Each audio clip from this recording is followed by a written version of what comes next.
여러분에게는 나의 사랑, 나의 기쁨이라고 말할 수 있는 대상이 있습니까? 나의 사랑, 나의 기쁨. 예. 누가 여러분에게는 나의 사랑, 나의 기쁨이라고 할 수 있는 대상이지요? 자녀들? 자녀 아니에요? 아내? 교제하고 있는 연인? 누가 여러분에게는 나의 사랑이고 나의 기쁨이 되고 있습니까? 오늘 본문에 보니까, 오늘 하나님 말씀에 보니까 바울은 교회가 바로 나의 기쁨이요 나의 사랑이라고 이야기하고 있는 것을 보게 돼요. 우리 19절, 2장 19절 20절을 한번 같이 보겠습니다. 시작. 우리의 소망이나 기쁨이나 자랑의 면류관이 무엇이냐? 우리 주 예수 앞에 너희가 아니냐? 너희는 우리의 영광이요 기쁨이니라. 아멘. 자, 바울이 뭐라고 한다고요? 18절에 보니까, 19절에 보니까 우리의 소망이나 기쁨이나 자랑의 면류관이 뭐냐? 주님 강림하실 때 너희가 아니냐? 데살로니가 교인들, 성도들에게 그렇게 얘기하는 거예요. 나의 소망, 나의 기쁨, 내 자랑의 면류관은 바로 너희라는 거예요. 자, 20절에 가니까 뭐라 그래요? 너희가 우리의 영광이요 기쁨이다. 사랑이라는 단어가 안 나온다고 해서 사랑이 없는 게 아니에요. 그렇죠? 그러니까 지금 바울의 교회를 향해서 고백하는 말을 들어보면 단순히 교회는 나의 사랑, 기쁨 이상이라는 거예요. 자랑의 면류관이라는 거예요. 나의 영광이라는 거예요. 소망이라는 거예요. 교회가 단순히 내 사랑, 기쁨 이상이다. 다른 말로 바꿔 말하면 바울은 이렇게 얘기하는 거예요. 교회는 나의 목숨과 같은 거예요. 내 인생의 전부와 같은 것이라고 이야기하고 있다는 겁니다. 근데 교회를 향한 바울의 이런저런 이야기들을 성경을 통해서 보면 자, 이런 표현들이 단순히 립 서비스가 아니었다는 사실을 보게 됩니다.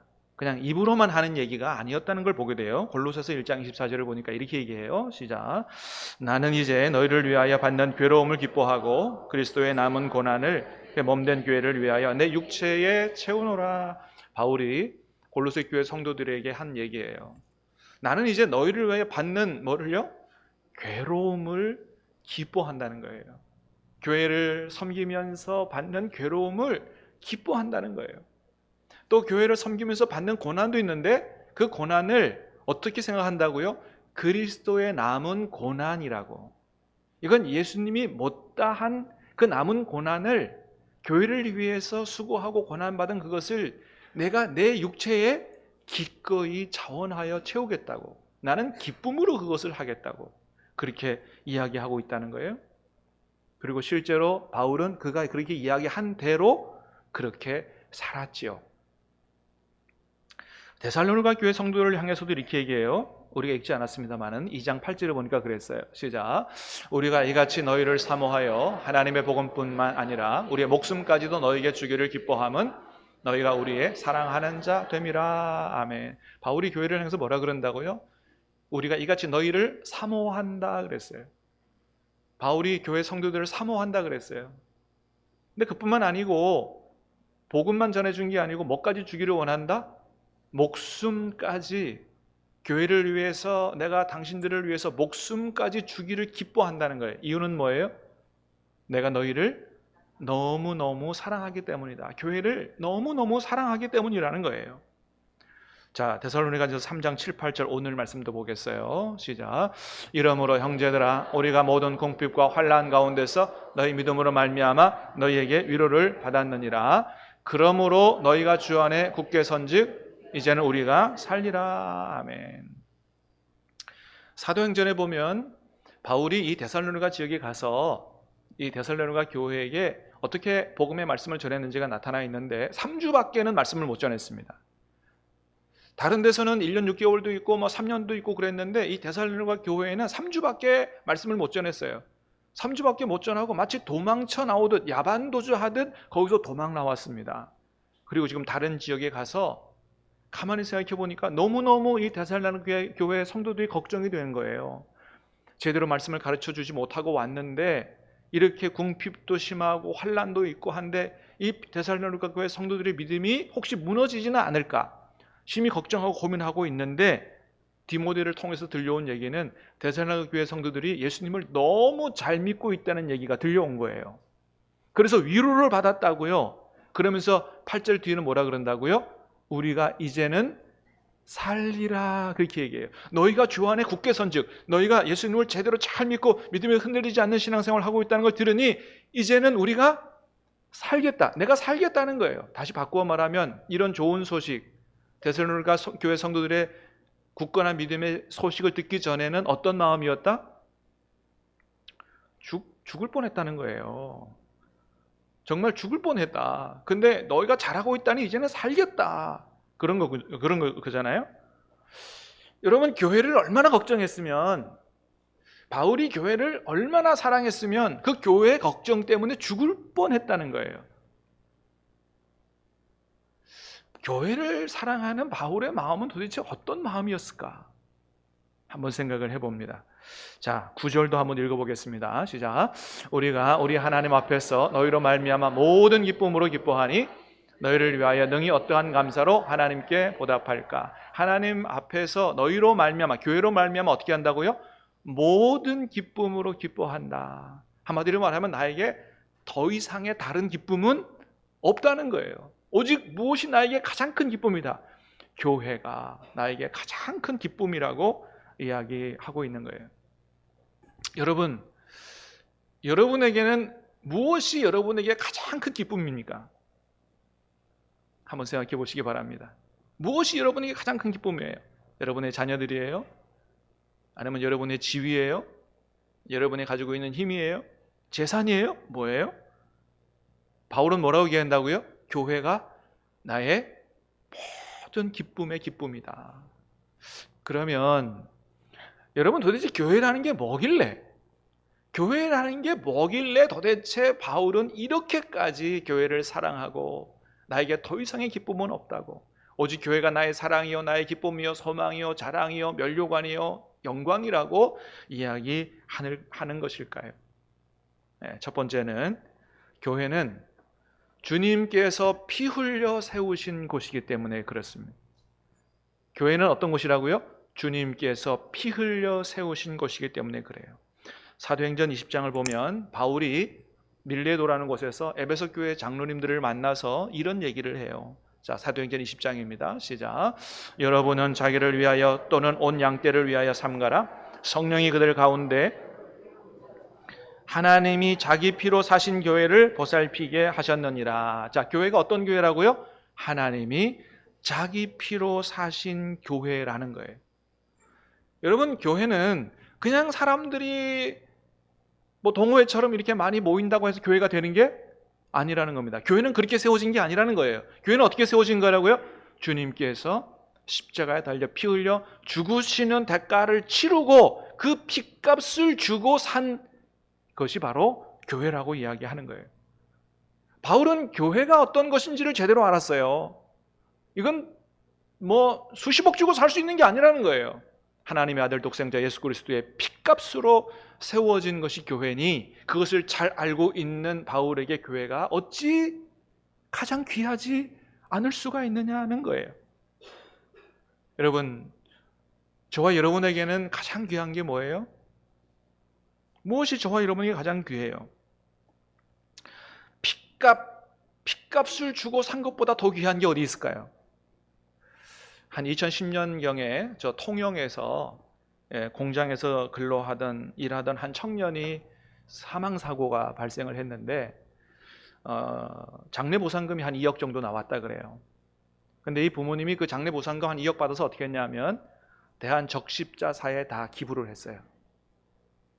2억이라는 돈이 작은 돈 아니잖아요. 근데 그걸 다 기부해버리고 말았어요. 이유는 뭐냐?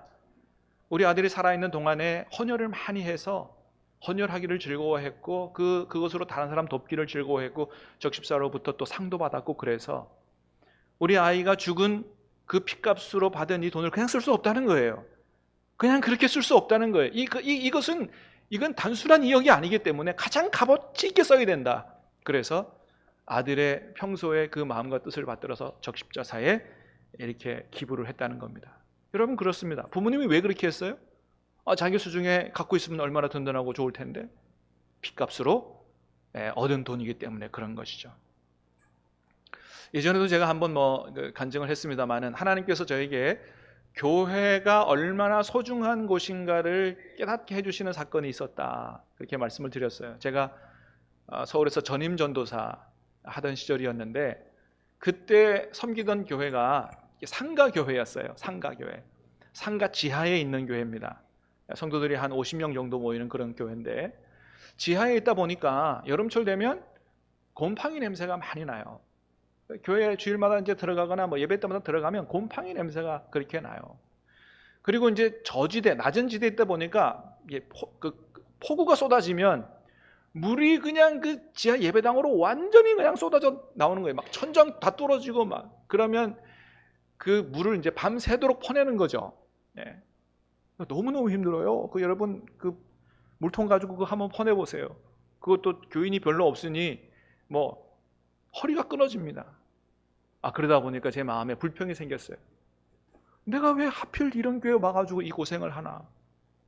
좀 더 좋은 교회 가면은 이런 고생 안 해도 될 텐데. 그러던 어느 날 새벽 기도를 인도하고 이 강단 위에서 기도하고 있는데 하나님께서 저에게 환상을 보여주셨어요. 여러분 우리 교회도 이 강단 색깔이 어떤 색이에요?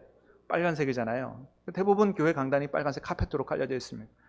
이 카페트가 아니고 피로 보이는 거예요. 피가 막 여기서 막 펄펄 끓어 넘치는 거예요. 이게 뭐야 도대체? 기도하는 중에 환상으로 보는 거예요. 그래서 이게 피가 도대체 어디서 왔느냐를 가만히 보니까 강단 벽목에 있는 십자가에서 흘러내리는 거예요. 거기서 흘러내린 피가 강단에 펄펄 끓어 넘치고 이게 펄펄 끓어 넘쳐서 어디로 들어가냐면 이 회중석, 보통 교회는 여기 가운데도 이렇게 빨간색 카페트로 되어 있죠. 이렇게 회중석으로 흘러 들어가고 있는 환상을 보여주셨습니다. 그러면서 깨닫게 되는 게 너희가 여기서 하나님 앞에 와서 예배하고 하나님을 아버지라고 그러고 여기서 하나님의 은혜와 복을 받는 이유가 뭔지 아냐는 거예요. 뭐예요? 이곳이 주님께서 피 흘려 사신 교회이기 때문에 비록 곰팡이 냄새나고 힘들고 그런 교회지만 여기도 주님의 보혈이 살아 역사하고 있는 교회라는 사실을 명확하게 깨닫게 해주신 거예요. 할렐루야. 여러분 교회는 크기가 아닌 줄로 믿습니다. 그게 몇만 명이 모이는 큰 교회든 몇십 명이 모이든 작은 교회든 여러분 교회는 주님께서 피 흘려 세우신 교회인 줄로 믿습니다. 여러분 우리 안에도 오늘 동일하게 우리가 하나님 앞에 와 예배하고 예배하는 도중에 하나님의 은혜와 복을 받는 것은 우리 주 예수 그리스도의 십자가의 보혈의 은혜와 공로 때문인 줄로 믿습니다. 그렇습니다. 그래서 교회가 얼마나 귀중한 것인가. 비록 지하교회이고 곰팡이 나는 냄새 나는 교회지만은 주님께서 피 흘려 사신 교회고 이 교회가 주님 앞에 어마어마하게 귀한 교회라는 사실을 깨닫게 해서 회개했습니다. 하나님 이런 교회 내가 왜 와서 잘못했습니다. 회개하고 정말 교회를 사랑하는 마음으로 전임 전도사 사역을 감당을 했습니다. 교회를 사랑한 바울의 마음이 바로 이런 마음이 아니었을까 하는 생각을 해봅니다. 두 번째는 교회는 그렇게 주님께서 피 흘려 사신 교회인데 그렇게 주님께서 피 흘려 사신 하나님의 자녀들이 모여있는 주님의 몸이기 때문이다라고 하는 거예요. 여러분 주님께서 피 흘려 사신 누가 모여있다고요? 구원받은 하나님의 자녀들이 모여있는 것. 그래서 여러분 저와 여러분들은 남이 아니에요. 남이 아니에요. 어떻게 만나게 된 사람들이라고요? 주님의 피 흘려 죽으신 대가를 치르고 만나게 된 사람들이다.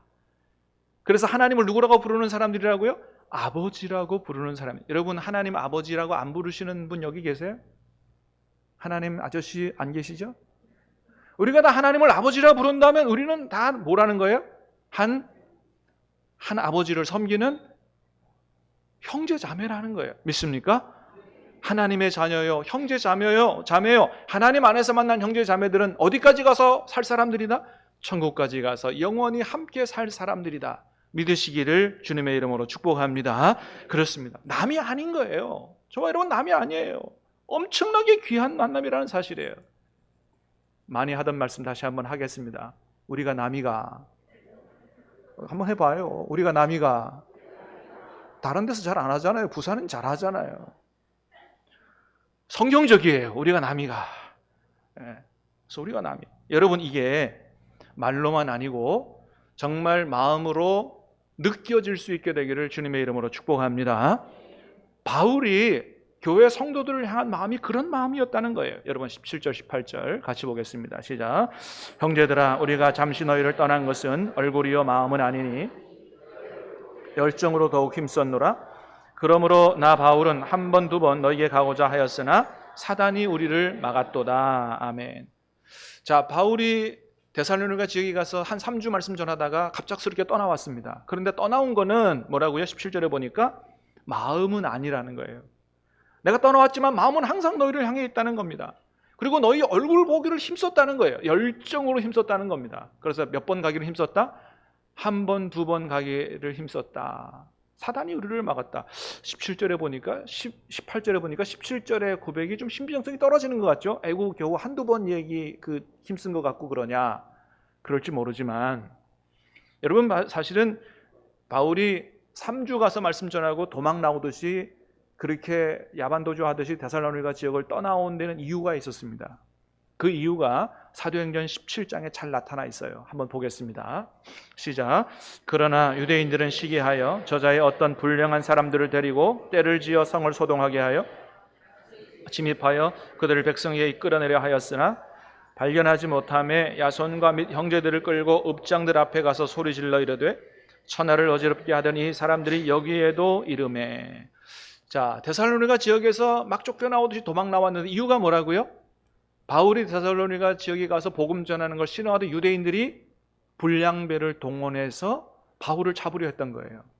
오늘날로 말하면 뭐예요? 조폭입니다. 조폭. 조폭을 동원해서 바울을 잡아서 위해를 가하려고 했던 거예요. 그래서 일단 거기를 피하고자 거기에서 도망 나온 겁니다. 여러분, 조폭이 와서 위협했고 그 다음에 바울이 없으니까 누구요? 야손이라는 사람과 형제들을 끌고 읍장들 앞에 갔다. 그러니까 거기서 잡혔으면 어떤 일을 당할지 모르는 거죠. 그래서 피해서 도망 나온 겁니다. 자, 여러분, 저와 여러분 같으면 조폭들 때문에 위협을 당하고 도망 나온 그곳에 다시 가고 싶겠어요? 안 가고 싶을 겁니다. 그런데 바울은 어떻게 했다고요? 다시 가고 싶어 했고 한 번, 두 번 가려고 애도 무진장 썼다고 이야기하는 거죠. 여러분, 조폭 때문에 목숨 부지하기 위해서 도망 나왔는데 다시 가서 또 잡히면 어떤 위해를 당할지 모르지만 다시 가고자 했다는 얘기는 바울이 얼마나 데살로니가 성도들을 보고 싶어 했는지를 잘 볼 수가 있는 것입니다. 사랑하는 여러분, 우리 신암교회도 이런 교회가 되기를 주님의 이름으로 축복합니다. 서로 보고 싶어 하는 교회, 너무너무 보고 싶어서 주일이 기다려지는 교회, 목회자인 저가 여러분들을 보고 싶어 해서 주일이 기다려지는 교회, 여러분이 저를 보고 싶어 해서 주일이 기다려지는 교회, 구역장님은 구역원들이 보고 싶고 구역원들은 구역장님이 보고 싶고 그래서 주일이 기다려지는 그런 교회가 될 수 있기를 주님의 이름으로 축복합니다. 주님이 보시기에 얼마나 기뻐하는 교회겠냐 이거예요. 그랬습니다. 자, 그렇게 바울이 데살로니가 교회 성도들을 보려고 무진장 애썼는데 안 됐어요. 잘 안 됐어요. 그럼 그만이지가 아니고 자기가 가장 사랑하고 아끼는 제자 디모데를 보냈습니다. 3장 2절의 말씀 보니까 시작. 우리 형제 곧 그리스도의 복음을 전하는 하나님의 일꾼인 디모데를 보내니. 그러니까 자기가 할 수 없는 상황이 되니까 어떻게 해요? 자기가 다른 방법을 통해서라도 어떻게든지 그 교회를 돕고자 최선을 다하는 그런 바울의 모습을 볼 수가 있어요. 여러분, 그렇습니다. 정말 주님을 뜨겁게 사랑하는 사람, 동일하게 무엇도 뜨겁게 사랑하는 사람이냐? 주님의 몸된 교회도 뜨겁게 사랑하는 사람이 되는 겁니다. 그렇습니다. 이번에 저희 모친 장례식을 치르면서 문상차 오신 다른 교회 장로님 가정의 신앙 이야기를 간증처럼 제가 듣게 됐는데 너무 감동적이라서 좀 나눌까 합니다. 지금은 이 가문이 아주 믿음의 명문 가문이 됐어요. 그 가문의 믿음의 시작은 할머니로부터 시작이 됐어요. 할머니로부터 시작이 됐는데 지금 5대째 손자들까지, 그 장로님의 손자까지 5대째를 이뤄 내려오고 있는데 믿는 사람들이 한 60명 정도 된다는 거예요. 한 분으로부터 시작해서 60명 가족이 믿게 됐다는 거죠. 그 가운데 목사가 3명이 낳고 장로님이 2명 낳고 안수집사, 권사는 수도 없이 많다는 겁니다. 이렇게 믿음의 가문만 된 것만 아니고 또 여러 가지 축복을 많이 받았는데, 이 장로님이 사업가가 됐는데 얼마나 복을 많이 받았는지 사업체 1년 매출이 수백억입니다. 수백억의 큰 기업체를 이루었어요. 뿐만 아니고 교계에서도 많이 쓰임받는 장로님이 되셨습니다. 기독교 방송 이사장으로 섬기고 YMCA 이사장이 되기도 하시고, 또 교회뿐만 아니고 노회에서도 노회장으로 섬기시는 이런 아주 하나님 앞에 귀하게 쓰임받는 분이 됐습니다. 그런데 이 아름다운 이 가문의 아름다운 믿음의 가문의 역사가 누구로부터 시작됐다고요? 할머니 한 분으로부터 시작이 됐다는 거예요. 할머니께서 젊으셨을 때 원래는 유교 집안 출신이었는데 병이 들었답니다. 원인 모를 병이 들었는데 뭐 굿도 해보고 점도 쳐보고 다 해보고 병원도 가봤는데 이게 안 낫더라는 거예요. 근데 그 지인 중에 어떤 한 분이 교회 한번 가보는 게 어떠냐고 권유를 받았는데 지푸라기 짚는 심정으로 교회를 가게 됐답니다. 근데 교회 다니고 한 달쯤 지났는데 그 병이 거짓말처럼 나았다는 거예요. 할렐루야 안 하시네. 여러분, 요즘도 그렇지만 옛날에는 하나님께서 정말 그런 기적을 통해서 많이 하나님의 능력을, 하나님의 살아계심을 보여주셨어요. 그래서 그 병이 나았어요. 그로부터 이분이 정말 하나님은 살아계시는구나, 이걸 확신하고 전도하기 시작했습니다. 열심히 전도해서 한 10명 전도를 전도했대요. 그 본인이 전도한 사람들과 같이 이제 교회를 멀리, 자기 동네는 교회가 없다 보니까 멀리 있는 교회로 같이 다녔습니다. 다니다 보니까 그 교회 사람들이 아니 그 동네에서 한 10명 오는데 이렇게까지 멀리까지 오지 말고 그 동네에 교회를 하나 세우라고 그렇게 권유를 했고, 또 마침 땅을 기증하는 사람이 있어서 그 교회를 세웠는데 그게 1960년대에 저 고령 땅에 세워진 사촌교회라 그래요.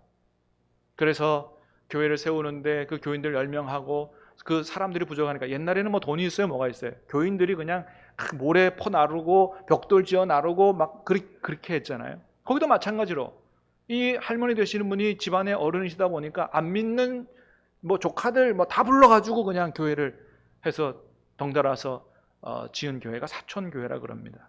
그 교회를 짓고 나서도 이 할머니께서 정말 최선을 다하여 전심으로 교회를 섬겼고, 밥 먹다가도 교회 성도 중에 누가 아프다 그러면 밥 숟가락 놓고 당장 달려가서 예배드리고 기도하고 하는 일도 했고, 옛날에는 시골에 목사님을 못 모시니까 옛날엔 조사라 그랬습니다. 조사. 요즘으로 말하면 전도사님 같은 분이죠. 그분이 이제 상주하는 게 아니고 예배 집례하고 뭐 이렇게 하려고 토요일 날 오면 가실 때까지 월요일 화요일까지 숙소고 밥이고 뭐 모든 것들을 다 준비해서 그렇게 지극정성으로 그렇게 교회를 섬겼다는 거예요.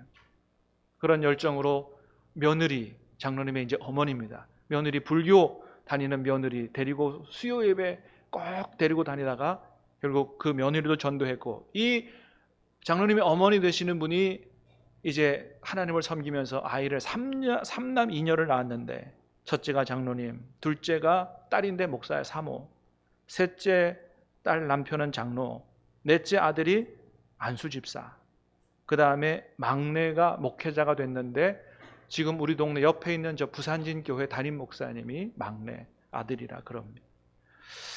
여러분, 그렇습니다. 한 분이 하나님을 신실하게 섬기고 주님 몸된 교회를 뜨겁게 사랑하고 섬겼더니 하나님께서 얼마나 엄청난 복을 주시는지에 대해서 아주 생생하게 듣게 된 그런 계기가 됐습니다. 사랑하는 여러분, 하나님을 사랑하고 신실하게 주님을 섬기고 주의 몸된 교회를 사랑하여 신실하게 충성되게 섬기는 그런 성도에게 하나님께서 후손에게까지 큰 은혜와 복을 주실 줄로 믿습니다. 출애굽기 10장에 보니까 그랬어요. 한번 보겠습니다. 시작. 나를 사랑하고 내 계명을 지키는 자에게는 천대까지 은혜를 베푸시느니라. 여러분, 이 말씀을 아멘으로 받으시기를 바랍니다.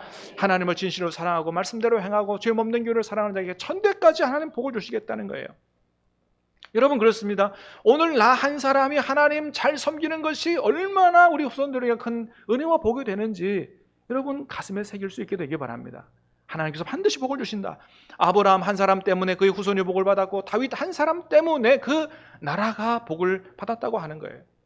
그러므로 사랑하는 여러분, 저와 여러분 이런 믿음 가지고 하나님 신실하게 잘 섬기고 주님을 사랑하고 주님 몸된 교회를 뜨겁게 사랑하는 삶을 살 수 있기를 주님의 이름으로 축복합니다. 세상은 교회를 향해서 손가락질하고 별의별 욕을 다 한다 할지라도 우리는 교회가 무엇인지를 제대로 깨달아 알고 주님의 몸된 교회, 주님께서 피 흘려 세우신 그 교회를 뜨겁게 사랑하는 저와 여러분 될 수 있기를 다시 한번 주님의 이름으로 축복합니다. 교회는 단순히 건물이 아니에요. 교회는 저와 여러분 옆에 있는 한 분 한 분이 주님의 몸이요 주님의 몸된 교회다. 그러므로 이것을 아는 우리는 뜨겁게 교회를 사랑하되 우리 옆에 있는 성도 한 분 한 분을 뜨겁게 사랑하는 그런 삶을 살아야 한다는 겁니다. 어머니 장례를 치르면서 새삼스럽게 다시 한번 깊이 깨달은 게 있어요. 그게 뭐냐 하면 지금 내 옆에 있는 사람이 얼마나 소중한가 하는 것을 다시 깊이 깨달았습니다. 왜요? 언제 떠날지 모르기 때문이죠. 여러분 우리가 이 세상에 천년만년 살지 않습니다. 언젠가는 다 세상을 떠나야 돼요. 그렇게 보면 누가 가장 귀하냐? 지금 내 옆에 있는 사람. 여러분 지금 여러분 옆에 있는 분이 여러분에게 있어서 저와 여러분에서 가장 귀한 사람들인 줄로 믿고 서로 사랑하며 살 수 있기를 주님의 이름으로 축복합니다. 그렇습니다. 그래서 바울은 데살로니가 교회 성도들을 그렇게 뜨겁게 사랑하고 보고 싶어서 이렇게 간절히 기도해요. 11절 말씀을 봅니다. 시작. 하나님 우리 아버지와 우리 주 예수는 우리 길을 너희에게로 갈 수 있게 하시오며 하나님 아버지와 우리 주 예수는 우리 길을 너희에게로 갈 수 있게 하시오며 주님이 앞에 길을 여신다는 거예요. 여러분 주님이 여러분의 앞길을 여시는 줄로 믿으시길 바랍니다. 주님이 열어주실 것이다. 그래서 다시 데살로니가 교회 성도들을 만날 수 있는 그 희망을 가지고 있어요. 두 번째 12절입니다. 시작. 또 주께서 우리가 너희를 사랑함과 같이 너희도 피차간 모든 사람에 대한 사랑이 더욱 많아 넘치게 하사. 피차간 모든 사람에 대한 사랑이 더욱 넘치게 하사. 누가 그렇게 하신다고요? 하나님과 예수님이 그렇게 하신다. 여러분 우리 마음으로 사랑할 수 없어요. 주님께서 그렇게 할 수 있도록 우리 안에 행하시는 거예요. 그러므로 여러분 주 예수님의 영으로 충만할 수 있기를 주님의 이름으로 축복합니다. 주님의 마음과 주님의 사랑의 능력으로 서로 사랑하도록 그렇게 도우신다. 13절입니다. 시작. 너희 마음을 굳건하게 하시고 우리 주 예수께서 그의 모든 성도와 함께 강림하실 때에 하나님 우리 아버지 앞에서 거룩함에 흠이 없게 하시기를 원하노라. 누가 우리 마음을 굳건하게 하세요? 주님이 굳건하게 하신다는 거예요. 누가 주님의 재림하실 때 우리를 하나님 앞에서 흠이 없게 거룩하게 세워가세요? 주님이 그렇게 하신다는 거예요. 그러므로 사랑하는 여러분, 성령의 충만함으로 주님 주시는 사랑과 능력으로 여러분 주님을 사랑하고 주님 몸된 교회를 여러분 우리 옆에 있는 한 분 한 분을 뜨겁게 사랑하며 살아갈 수 있기를 주님의 이름으로 축복합니다. 주님께서 기뻐하시는 교회가 되고 주님께서 여러분의 후손까지 축복하시는 그런 복을 풍성히 누리고 사는 신함교회 모든 교우들 되시기를 우리 예수님 이름으로 축복합니다. 우리에겐 소원이 하나 있네. 찬양하고 기도하겠습니다.